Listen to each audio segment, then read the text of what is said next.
आपने अक्सर जंगली जानवरों को लोगों पर हमला करते देखा होगा, लेकिन आज की हमारी कहानी में बिल्कुल इसके बरक्स है। कहानी की शुरुआत एक चिड़ियाघर से होती है, जहां कुछ शिकारी अंदर घुसकर एक शेर के बच्चे को चुरा लेते हैं और इस बच्चे को पिंजरे में कैद करके एक हवाई जहाज में ले जाया जा रहा था। इसके बाद हम एक 12 से 5 साल लड़की एल्मा को देखते हैं, जो पियानिस्ट बनना चाहती है। उसे जानवर भी बहुत पसंद थे। एक दिन वो एक जजीरे पर घूमने जा रही थी। दरअसल ये जजीरा इसके दादा का था। उसके दादा ने उसे कई साल पहले गोद लिया था और उनकी मौत के बाद ये जजीरा एल्मा को विरासत में मिला है। जजीरे पर अंकल जॉन ने इसका इस्तकबाल किया। वहाँ एक बहुत खूबसूरत सा घर था। एल्मा ने फैसला किया कि वो आज की रात इसी जजीरे पर गुजारेगी। रात के वक्त अपने दादा की वीडियो देखकर एल्मा की आंखें भर आईं। एक वीडियो में उसके दादा ने बताया कि सुनो नामी एक मादा भेड़िया कुछ साल पहले न जाने कहां से इस जजीरे पर आ गई थी और वक्त के साथ उन दोनों में गहरी दोस्ती हो गई। दादा ने एल्मा से कहा कि वो भी सुनो को ढूंढकर उससे दोस्ती कर ले। उसी रात शेर के बच्चे वाला जहाज बहुत खराब मौसम की वजह से उसी जजीरे पर क्रैश हो गया। क्रैश की आवाज सुनकर एल्मा डर गई और वो बाहर जाकर देखने लगी, लेकिन जजीरा बहुत बड़ा था, इसलिए उसे कुछ नजर नहीं आया। अगली सुबह चार्ल्स और एली नाम के 2 नौजवान वहां आए। उन्होंने स्नो को कैद करने के लिए एक चाल बिछा दी। असल में वो भेड़ियों के पार्क के मालिक थे और इसके लिए स्नो को पकड़ कर ले जाना चाहते थे। कुछ देर बाद स्नो जाल में फंस गई, लेकिन अपनी समझदारी से चार्ल्स और एली के आने से पहले ही उसने जाल काट निकल आई। फिर वो तैर कर जजीरे के दूसरी तरफ पहुंच गई, जहां उसकी मुलाकात एल्मा से हुई। पहले तो एल्मा घबरा रही थी, लेकिन फिर उसे अपने दादा की बात याद आई और उसने स्नो को प्यार से थपथपाना शुरू कर दिया।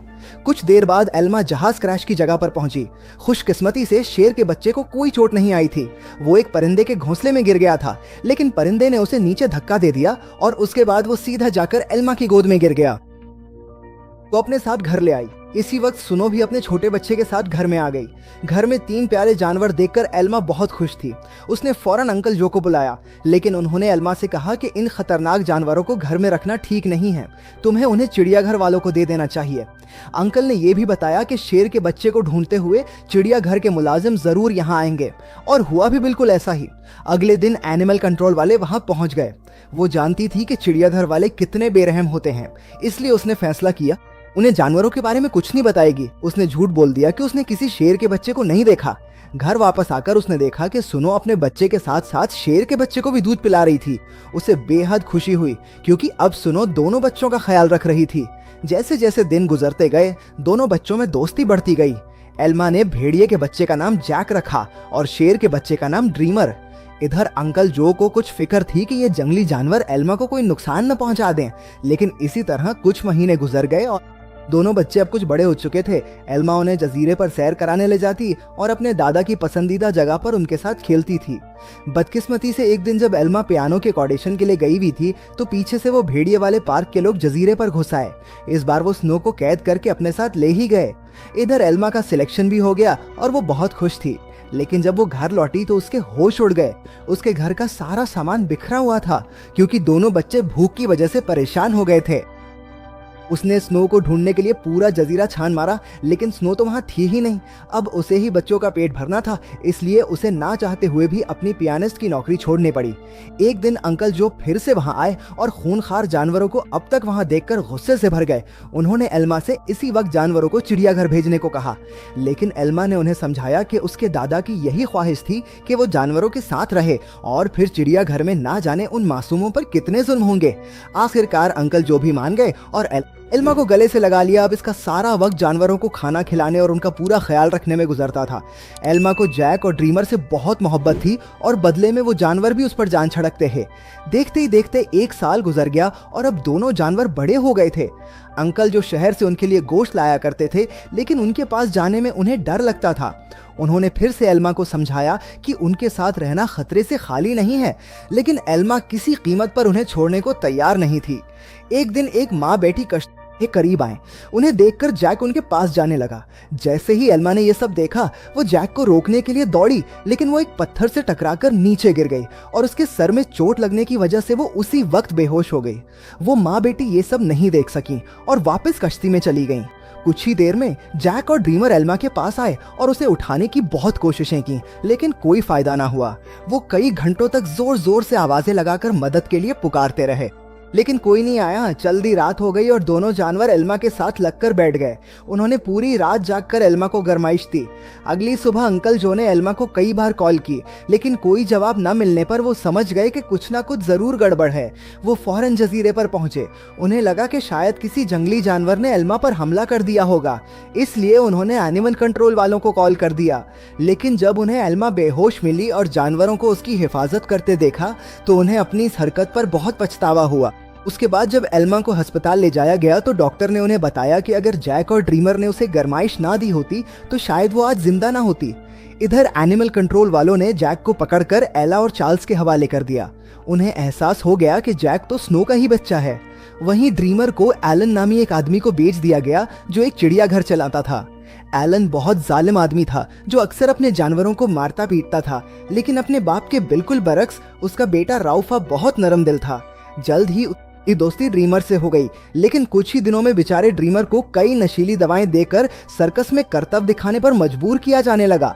ड्रीमर ने अब तक अपनी जिंदगी मजे से जजीरे पर गुजारी थी, लेकिन इन जालिम लोगों ने उस पर बहुत बुरा असर डाला। इसीलिए राउफा अक्सर उसके पास जाता ताकि उसे पुरसुकून कर सके। इधर अस्पताल में एल्मा ने होश में आते ही जैक और ड्रीमर के बारे में पूछा। अंकल जो ने उसे भारी दिल के साथ सब सच बता दिया। जैसे ही एल्मा अस्पताल से बाहर आई वो सीधा एनिमल कंट्रोल के हाँ जी, इसे पता चला कि जैक को तो भेड़ियों के पार्क में भेज दिया गया है और ड्रीमर को उन्होंने एक सर्कस ग्रुप को दे दिया था।